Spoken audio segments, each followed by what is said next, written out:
জয় শ্রীকৃষ্ণ চৈতন্য প্রভু নিত্যানন্দ শ্রী অদ্বৈত গদাধর শ্রীবাসাদি গৌর ভক্তবৃন্দ।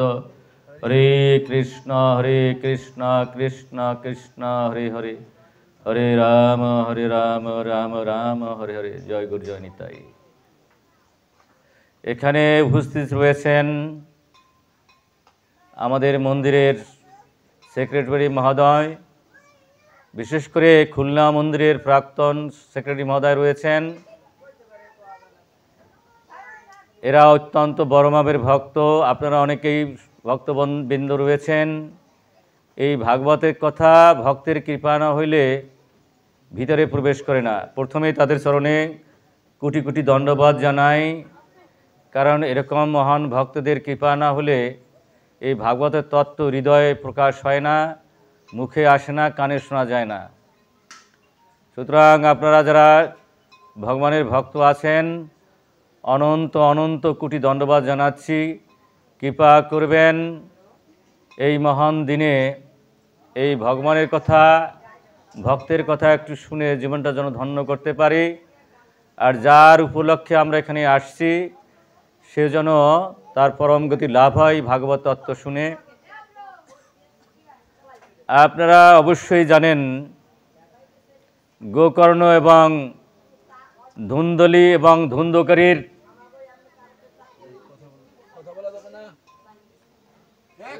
কাহিনী জানেন, এবং ইনি এমন মহান ভাগবত ছিলেন, উনি এমন সাধক ছিলেন, উনি সূর্যের কিরণ পর্যন্ত বন্ধ করে দিতে পেরেছিলেন। যখন দেখলেন সমস্ত রকমের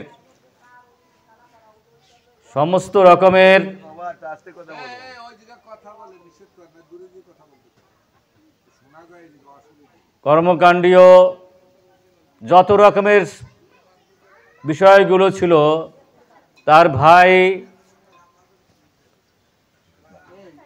ধুন্দুকারী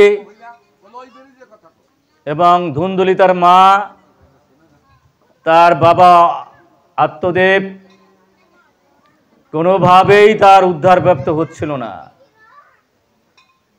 কোনোভাবেই প্রেত হয়ে ঘুরে বেড়াচ্ছিলেন।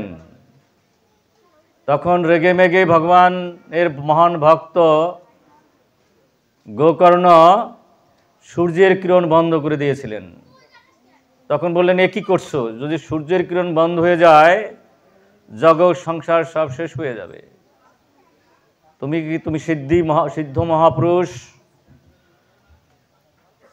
এ কাজ তুমি করতে পারো না। বলে, আমার ভাই যদি উদ্ধার না প্রাপ্ত হয়, আমার মা যদি উদ্ধার প্রাপ্ত না হয়, আমার বাবা যদি উদ্ধার প্রাপ্ত না হয়, তাহলে জগৎ সংসার দিয়ে আমি কি করব?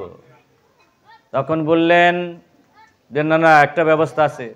সমস্ত ব্যবস্থা যখন শেষ হয়ে যাবে, শেষ ব্যবস্থা হচ্ছে জীবের উদ্ধার করার জন্যে এই ভাগবত শ্রবণ কীর্তন। সুতরাং শ্রাদ্ধ দিনে বিধেয়ী আত্মার উদ্দেশ্যে যদি এই ভাগবত পাঠ করা হয়, সে যত বড়ই পাপী হোক না কেন অবশ্যই সে মুক্তি লাভ করবে। আপনারা জানেন ভগবানকে লাভ করার জন্য, মুক্তি লাভ করার জন্য ৬৪টা ভজন অঙ্গ আছে, এবং সেখান থেকে প্রদান করা হয়েছে 10টা, এবং সেই 10টা থেকে আবার 5টায় নিয়ে আসা হয়েছে। যেমন সাধুসঙ্গ, বৈষ্ণব সেবা, ভাগবত পাঠ, নাম কীর্তন, অর্চন এবং মথুরায় বাস। আমরা যদি ভক্ত সঙ্গে এই ভাগবত কথা শ্রবণ করি, 5টা অঙ্গই আমাদের হয়ে যায়। শ্রবণ, কীর্তন, সাধুসঙ্গ, অর্চন এবং মথুরা। যেখানে ভগবানের কীর্তন হয় সেটাই ভগবান বৃন্দাবন। ভগবানের ভাগবত কথা শুরু করার সাথে সাথে ভগবান রাধিকা সহ হাজির হয়। হরে কৃষ্ণ। যেখানে রাধিকা আর ভগবান চলে আসেন সেটাই তো বৃন্দাবন। সুতরাং সব কিছুই এখানে বিদ্যমান। তো এখানে আমরা আমাদের কল্যাণ, জীবের কল্যাণ, বিধেয়ী আত্মার কল্যাণের জন্য অবশ্যই আমাদের এই ভাগবত কথা শ্রবণ কীর্তন করা উচিত। এবং গীতা ভাগবত যদি আমরা কীর্তন করি যথার্থভাবে, অবশ্যই বিধি আত্মার অশেষ কল্যাণ হবে। এজন্য আমাদের এদিকে নজর দেওয়া ভালো। তো আমরা অনেক সময় যারা শিষ্ণু উদর অর্থাৎ উদারপূর্তির জন্য, ইন্দ্রতৃপ্তির জন্য যদি সময়টা নষ্ট করি, প্রসাদ ভোজন না করি, প্রসাদের ভোজনের মাধ্যমে যদি শ্রাদ্ধ আদি না করি, তাতে আমাদের একটা সমস্যার সৃষ্টি হয়ে যায়। যে সমস্ত শ্রাদ্ধ আদি প্রসাদের মধ্যে হচ্ছে সেটা একটা উত্তম কাজ হচ্ছে, এবং সেখানে অনেক বৈষ্ণবরা আগমন করেন। এই জন্য বলছে আমরা তো মহাকূপে পড়ে রয়েছি, এই কূপ থেকে উদ্ধার করার জন্য হয়তো সাধুর কৃপা, ভাগবতের কৃপা, নামের কৃপা, ক্ষেত্রের কৃপা, ভগবানের অর্চনের কৃপা নিতে হবে। সুতরাং এই কৃপার নিয়ে, এই কৃপা দড়ি ধরে আমরাই কিন্তু উদ্ধারপ্রাপ্ত হব। তাই এখানে অনেক সাধুরা আসেন যখন প্রসাদ ভোজন করানো হয়, এবং সেই সাধুদের কৃপা সর্বোত্তম কৃপা। এখানে দেখেন ভাগবত কত চমৎকার করে বলেছেন। নবম স্কন্ধ পর্যন্ত শুধু সাধুর কথাই বলা হয়েছে, সেখান থেকে শুরু হয়েছে ভগবানের কথা, এবং দশম স্কন্ধ থেকে শুরু করে দ্বাদশ স্কন্ধ পর্যন্ত ভগবানের কথাই বলা হয়েছে, ভগবানের ভজন এবং ভগবানের কথা। তো আমরা যদি এখান থেকে উদ্ধার পেতে চাই, সাধু এবং ভগবানের কথাই আমাদের শ্রবণ করতে হবে। সাধু এবং ভগবানের কথা যদি শ্রবণ করতে পারি, তাহলে নরক যন্ত্রণা থেকে আমরা রেহাই পাবো। এই তিতাব জ্বালায় জ্বলছি, জন্ম মৃত্যু জরাভীতিতে জ্বলছি, প্রতি পদে পদে বিপদ। সুতরাং আমরা যদি এখান থেকে উদ্ধার পেতে চাই, ভাগবত হচ্ছে ভগবান থেকে অভিন্ন, পুরাণ অর্থ উদিত। ভগবান যখন চলে গেলেন বলেন আমি চলে যাইনি, আমি ভাগবত রূপে রেখে গেলাম। যারা ভাগবতের আশ্রয়ে আসবে তারা অবশ্যই অবশ্যই উদ্ধারপ্রাপ্ত হবে। সুতরাং আসুন আজ বিদেহী আত্মা এবং আমাদের আত্মার কল্যাণের জন্য আমরা এই ভাগবত গীতার কথা শ্রবণ করি। তো অতলন্ত সমুদ্র মাপা যায়, কিন্তু এই ভাগবত গীতা কিন্তু মাপা যায় না। কারণ মাপতে হলে যেটা দিয়ে মাপবো সেটা তো বড় হতে হবে। ভগবানের সে ভাগবতের সে কিছু বড় নয়, তাই মাপা যায় না, অতলন্ত মহাসমুদ্র। তো আমরা সেখান থেকে চড়ুই পাখির মতো একটু সিঞ্চন করছি। আমি অজ্ঞ মূর্খ, ভাগবতে তেমন কিছুই জানি না। গুরু মহারাজের নির্দেশ অনুসারে, আদেশ অনুসারে আমি চেষ্টা চালাচ্ছি। সুতরাং আপনারা যারা শুদ্ধ ভক্ত আছেন, বিশেষ করে মঞ্চে উপবিষ্ট আছেন অনেক শুদ্ধ বৎসর, তাদের চরণগুলি মাথায় রেখেছি। আমি শুধু চাই এই ভাগবতে স্নান করতে, কারণ অমল পুরাণ। যত যেখানে স্নান করতে যায় সেখানে কিছু না কিছু ময়লা রয়েছে, কিন্তু এই ভাগবতের মধ্যে কোনো ময়লা নাই। এই শুদ্ধ ভক্তরা কৃপা করলে এই ভাগবত তত্ত্ব কিন্তু বোঝা যাবে, নইলে আর বোঝার কোনো উপায় নাই। দেখেন এই যে গীতায় 700 শ্লোক বলা হলো, আমি আমার ইউটিউব চ্যানেলে হিজ ডিভাইন গ্রেস আমি বলেছি গীতার একটা দুইটা শব্দ যদি ভিতরে ঢোকে, তাহলে আমরা তিতাব জ্বালার থেকে রেহাই পেতে পারি, এখান থেকে উদ্ধার পেতে পারি। তো আমরা প্রথম দুই একটা গীতার কথা বলে তারপর ভাগবতে প্রবেশ করব। এখানে গীতার সর্বশ্রেষ্ঠ শ্লোক দুইবার উচ্চারণ করা হয়েছে। মন্মনা ভব মদ ভক্ত মদ জাতি মাম নমস্কুরু মামবে শশী যুক্ত আত্মানাম মদ পরায়ণ।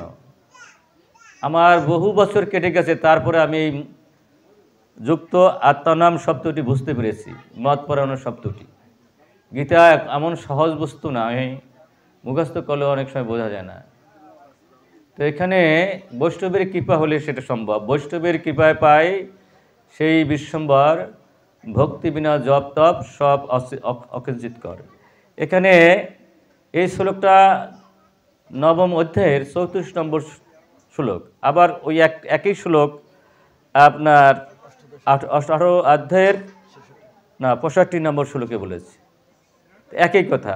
মনমনা ভক্ত মদ জাতি মাং নমস্কুরু মামবে শশী সপ্তংতে প্রতিজনে প্রিয় অসীমে। কি চমৎকার কথাগুলো বলেছেন।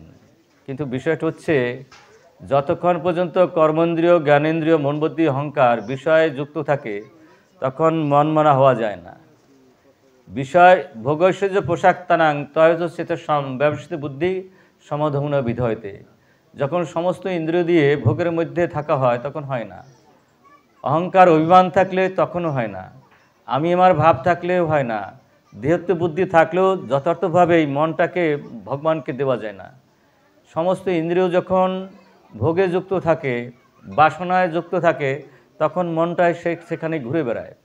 এজন্য আমাদের সর্বোত্তম কাজ হচ্ছে সব কিছুকে ভগবানের সাথে যুক্ত করে দেওয়া। যদি ভগবানকে যুক্ত করে দেয়, যেমন একটা পুকুরের সাথে সমুদ্রে যদি যুক্ততা থাকে, এই পুকুরটাই সমুদ্রের মতো হয়ে যায়। তদ্রূপ যদি ভগবানের সম্পূর্ণভাবে আমরা যুক্ত করতে পারি, তাহলে আমরা মন মানা হতে পারবো। আর মদ ভক্ত আপনারা জানেন, ভাগবত ভক্ত হলে অবশ্যই কলির বাইরে যেতে হবে, এটা জানেন। দূতম পানম স্ত্রীসুনা যত্র অধর্ম চতুর্বিধম। যদি আমরা এই চারটে না ছেড়ে দেই, তাহলে যথার্থ ভাগবত ভক্ত হওয়া যায় না। আমরা যদি তামসিক ভক্ত হই, রাজসিক ভক্ত হই, তাহলে কিন্তু আমরা কখনো উদ্ধার ভক্ত পাবো না। আমরা এই 14 ভুবনে ঘোরাফেরা করব, তিতাব জলায় জ্বলব, জন্ম মৃত্যু জরাবতীতে জ্বলব। সুতরাং এই ভক্তের মধ্যম অধিকারী, উত্তম অধিকারী, কনিষ্ঠ অধিকারী, তামসিক গুণের ভক্ত, অন্তজ গুণের ভক্ত, আতিবিক গুণের ভক্ত, এই সমস্ত ভক্ত হয়ে আমরা কিন্তু উদ্ধারপ্রাপ্ত হব না। আমরা 14 ভুবনে ঘোরাফেরা করব যতক্ষণ পর্যন্ত আমরা ভাগবত ভক্ত নাম হব। কিন্তু বিষয় যে ভগবান শুধু বলছে মদ জাতি আমাকে পূজা করার কথা বলছে, এবং আমি 1-2 কথা তো এখানে বলা খুব কঠিন, তবু আমি একটু একটু করে চড়ুই পাখির মতো সমুদ্রের জল ঠোঁটে একটু সিঞ্চন করছি মাত্র। আপনারা যারা মহান ভক্ত আপনারা বুঝে নেবেন। এখানে নমস্কারের কথাটা মহাজনরা অনেকভাবেই বলেছেন, সেটা ছোট্ট করে ব্যাখ্যা দেওয়া কঠিন, তবু অতি সংক্ষেপে বলতে হলে এই হয়, নমস্কারের কথাটা হচ্ছে আমার বলতে কিছুই নেই, ন মম, আমার কিছু না, সবই তোমার। যেমন আমরা যখন দণ্ডবাদ করি তখন মাথার উপর কিছুই থাকে না, সব পড়ে যায়। তদ্রূপ ভগবানকে প্রণাম করা মানে সব কিছু ভগবানকে অর্পণ করা। এটা মহাজনরা খুব সুন্দর সুন্দর করে ব্যাখ্যা দিয়েছেন। কিন্তু যদি আমরা এটা পারি, তখন ভগবান সে অবশ্যই তুমি আমার লোকে চলে আসবা। আর সবচেয়ে বড় কথা হলো এখানে যুক্ত আত্মনাম, এটা অত্যন্ত সুন্দর কথা বলেছেন। আমি সেই জন্য বলেছি যে গীতা ভাগবতের একটা শব্দ বোঝালেই যথেষ্ট হয়ে যায়। এর কথা কি, আমি ভগবানেই, কখনো ভাবা যাবে না যে আমি ভগবান ছাড়া অন্য কিছু, আর কেউ আশ্রয় থাকা যাবে না। যার আশ্রয় থাকি সে তো কালকর্ম গুণে আবদ্ধ রয়েছে। একমাত্র ঈশ্বর ছাড়া, পরমেশ্বর পরাৎপর ঈশ্বর ছাড়া সবাই কর্ম গুণের মধ্যে আবদ্ধ আছে। সে তো খাঁচার মধ্যে আছে। কি করে আমাকে সে রক্ষা করবে, কি করে আমাকে শান্তি দেবে? সে তো অশান্তির মধ্যে আছে। যে অশান্তির মধ্যে আছে, 33 কোটি দেবতা বলুন, ব্রহ্মা বলুন, শিব বলুন, যাই বলুন, তার ওই গুণের মধ্যে গুণের খাঁচার মধ্যে আছে, কর্মের খাঁচার মধ্যে বদ্ধ অবস্থায় আসছে, গুণের খাঁচার মধ্যে বদ্ধ আছে। তারা আমাদের কী করে রক্ষা করবে? সেই জন্য এখানে গীতায় বলছে, ভগবান নিজেই বলছেন, তুমি সবসময় ভাবা তুমি আমার। কিন্তু আর একটা বিশ্বাসে ভগবান আমার একটা ভাবনা, আর একটা ভাবনা ভগবান আমি ভগবানের। একটা হলো আমার ভগবান আর আমি ভগবানের। এই দুইভাবেই এই জগৎ সংসার চলছে ভক্তদের মধ্যে। যারা গোপীরা তারা ভাবছেন ভগবান আমার, এগুলো আর উত্তম ভাব। আর আমরা যারা ব্রহ্মা বিষ্ণু শিব 33 কোটি দেবতা যারা আমরা আছি, আমাদের অন্ততপক্ষে এইটুকু ভাবনা রাখতে হবে আমরা সকলেই ভগবানের। এই ভাবনা যদি থাকে তাইলে এখানে বলছে যুক্ত আত্মা নাম, কথাটার অর্থ এই, যুক্ত আত্মার নাম। কখনো ভাবা যাবে না যে ভগবান ছাড়া আমাদের কেউ রক্ষাকর্তা আছে, কেউ মালিক আছে। তাই যদি ভাবি তাহলে আমরা ভগবানের থেকে বিচ্ছিন্ন হয়ে পড়ব। কেউ আমাদের রক্ষা করতে পারে না। যেমন দ্রৌপদীকে কেউ রক্ষা করতে পেরেছিল না, তার পঞ্চপাণ্ডব, তার স্বামী বিশ্বদেব, কেউ না। শেষ পর্যন্ত ভগবানই তাকে রক্ষা করলো। এবং এই জন্যই বলছে তোমরা যুক্ত আত্মা নাম, সবসময় এই ভাবনা করতে পারেন রাখে কৃষ্ণ, পালে কৃষ্ণ, এই ভাবনার মধ্যে থাকলেই তাকে বলা হবে যুক্ত আত্মার নাম। এবং এখানে আরও একটা বড় কথা বলেছে, আমি যখন এই গীতার মধ্যে ঢুকে আমি পাগল হয়ে যাই, কারণ এত সুন্দর কথা জগৎ সংসার আর হতে পারে না। এখানে ভগবান বলেন মত পরায়ণ, ওরে কি সুন্দর কথা বলেছেন। বিষয়টা হচ্ছে এই জগৎ সংসারের আমরা যখন ভাবি আমরা করে ফেলছি, তাহলে কর্ম বন্ধনে পড়ে যাই। ভগবান এখানে বলছেন যে তুমি ভুলেও ভাববে না তুমি তুমি কিছু করছো, অতকে কেউ কেউ করাতে পারছো। 24 ঘন্টায় ভাববে যে আমি পিছনে তোমার রয়েছি। যদি ভাবো তুমি করে ফেলছো, করতে যাচ্ছ, তাহলে তুমি কর্মবন্ধনে পড়ে যাবে। এই জন্য এই মত পরায়ণ কথাটা আরও সুন্দর করে এখানে খুব ব্যাখ্যা সুন্দরভাবে দিয়েছেন প্রভুবধূ। আমরা সব কিছুর মধ্যে যাব না, তাহলে হয়তো এগুলো আমাদের বুঝতে একটু কষ্ট হয়ে যাবে। তো আমরা সময় এখানে আমাদের নেওয়া সম্ভব হবে না। আমরা জানি যে এই যে ভক্ত শ্রেষ্ঠ চিত্রকেতু ছিলেন, যদিও প্রথম অবস্থায় বিষয়ে উনি ডুবেছিলেন চিত্রকেতু মহারাজ। বিষয় মানে কি, তার সন্তান লাগবেই। অঙ্গিরাস মহামুনি এলেন, বললেন বাবা যেটা চাইতে চেয়ে আনতে হয় সেটা কিন্তু বন্ধদেশে ফেলা যায়। তোমার কি করা উচিত? অনায়াসে যেটা পাবা সেটা ভগবানের কৃপা, যেটা অনায়াসে না পাবা সেটা জঞ্জাল। সুতরাং তোমার সন্তান হয়নি, ঠিক আছে, তুমি এটা মেনে নাও। যদ ইচ্ছা লাভ সন্তুষ্ট দ্বন্দ্বিত বিমর্ষর, যখন যা একটু তোমার জন্য বরাদ্দ আছে সেটাই তুমি গ্রহণ করো, তুমি চাইতে যেও না, তাহলে তুমি আত্মঘাতী কাজ হবে। তুমি দুঃখ যেটা অনায়াসে না আসে তারপর যদি চাইতে যাও সেটা দুঃখকে টেনে আনা হয়। আপনারা জানেন তার 1 কোটি স্ত্রী ছিল, কারণ হলো তার সন্তান হয় না ইত্যাদি ইত্যাদি। অঙ্গিরাস বলল যা তোমার হয় না তোমার তুমি চাইতে যেও না, তাহলে দুঃখকে নিয়ে আসবে। তখন বললেন না, আমি সংসারী জীব, আমার তো সন্তান দরকার রয়েছে, যদি পারেন দেন, না আপনার দরকার নেই আমার। তো আপনারা জানেন সেই যজ্ঞের মাধ্যমে সন্তান উৎপাদনের ব্যবস্থা হলো। তার তো 1 কোটি স্ত্রী ছিল। এখন প্রথম স্তরের সমস্যা, এই জগতে আমরা যত সুখ চাই তার পিছনে একটা দুঃখ চলে আসে। কিন্তু এই জন্য যারা মহান আচার্য জ্ঞানী গুণী তারা কখনো সুখকে চায় না, দুঃখই চায়। যেমন আমাদের কুন্তী মহারানী, কুন্তী দেবী, তিনি বললেন যে দুঃখ ছিলে তুমি ছিলে ভগবান, আমরা এখন জয়ী হয়েছি, তুমি আমাদের বাড়ি থেকে চলে যাচ্ছ। দুঃখই ভালো ছিল, তুমি থাকলেই তো বন্ধদশার মুক্তি হবে, তিতাব জ্বালা থেকে মুক্তি হবে। আর এখন কি হলো, আমাদের সুখ আসছে আর তুমি চলে যাচ্ছ। তো সুতরাং এই যা আমরা সহজে পাই সেটা যদি গ্রহণ করি সেটা উত্তম কাজ। যদেশে লাভ সন্দেশ দ্বন্দ্বেশ বিমর্ষ, রাগ দেশ বিমত্ত এই বিষয় ইন্দ্রের চরণ। আমরা যারা আছি এই পৃথিবীতে, যখন যা আসবে রাগ দেশ অতিরিক্ত দায়িত্ব কর্তব্য পালন করার জন্য সেটা গ্রহণ করতে হবে, এটা এখানে সিদ্ধান্ত দেওয়া আছে। তো অঙ্গিরাস মুনি এত বোঝালো কোনোবারই শুনছে না। শেষ পর্যন্ত তাকে চারু দেওয়া হলো। সেই চারু 1 কোটি স্ত্রী, তাকে কাকে খাওয়াবে, যাকে না খাওয়াবে সেই তো রাগ হয়ে যাবে। একটা সুখ আসার সাথে দুঃখ চলে আসলো। শেষ পর্যন্ত তার প্রধান যে মহিষী ছিলেন কৃতিদূতী, তাকে খাওয়ানো হলো, তার গর্ভে সন্তান আসলো। বড় বড় ইতিহাস রয়েছে। কিন্তু এতই আনন্দে আত্মহারা হয়ে বলেন 63 কোটি গাভী দিয়েছিলেন সেদিন তার, এবং প্রতিটি গাভীর শিংগুলো স্বর্ণ দিয়ে বাঁধা ছিল আর পাগুলো রূপা দিয়ে বাঁধা ছিল। আনন্দে এত বড় আত্মহারা হয়ে গেছিলেন রাজা। আনন্দের সাগরের উথাল বইছিল তার রাজ্যে। কিন্তু দেখা গেল অন্যান্য যারা মহিষীরা ছিল তারা সবাই বিপদে পড়ে গেল, অর্থাৎ রাজা তাদের সাথে কেউ কথাই বলে না। তখন সর্বনাশ, এই বাচ্চা ছেলেটার জন্যই তো আমাদের এই দশা, সুতরাং একে মেরে ফেলি। তখন ওই বাচ্চাটাকে মেরে ফেলানো হলো। রাজা যতক্ষণই না সুখে ছিল তার সে কোটি গুণ দুঃখিত হলো। এত কষ্টের পর সন্তান, তাকে হত্যা করা হলো। পাগলের মতো হয়ে গেল। এবার অঙ্গিরাস এবং নারদ মুনি আসলেন, এখন চিনতেই পারে না। এই জন্য আমাদের জড়যোগের উচিত যদ ইচ্ছা লাভ সন্তুষ্ট দ্বন্দ্বিত বিমর্ষর, যখন যা পাবো তার সন্তুষ্ট চিত্তে গ্রহণ করা উচিত। যা পাবো না তার মতো উন্মত্ত হওয়া মানে পাগলামিকে ডেকে নিয়ে আসা, দুঃখকে ডেকে নিয়ে আসা। আমরা সাধারণ যে এটা বুঝি না, সেই জন্য আমরা কি দুঃখের সাগরে হাবুডুবু খাই। সুতরাং ভগবান যারে যখন যা দিছে সেটা নিয়ে সন্তুষ্ট থাকা উচিত, তাই নিয়েই তাদের জীবনযাপন করা উচিত। যাই হোক, পাগলের মতো হয়ে গেল। নারদ মুনি কী করলেন, একটু জল ছিটা দিলেন। দেওয়ার সাথে সাথে তার একটু সেন্স আসছে। তখন বলে আপনারা নারদ, অনেক বড় এখানে সুন্দর সুন্দর কথা আছে, সেগুলো আমরা সবটুকু বলার সুযোগ নেই আমাদের।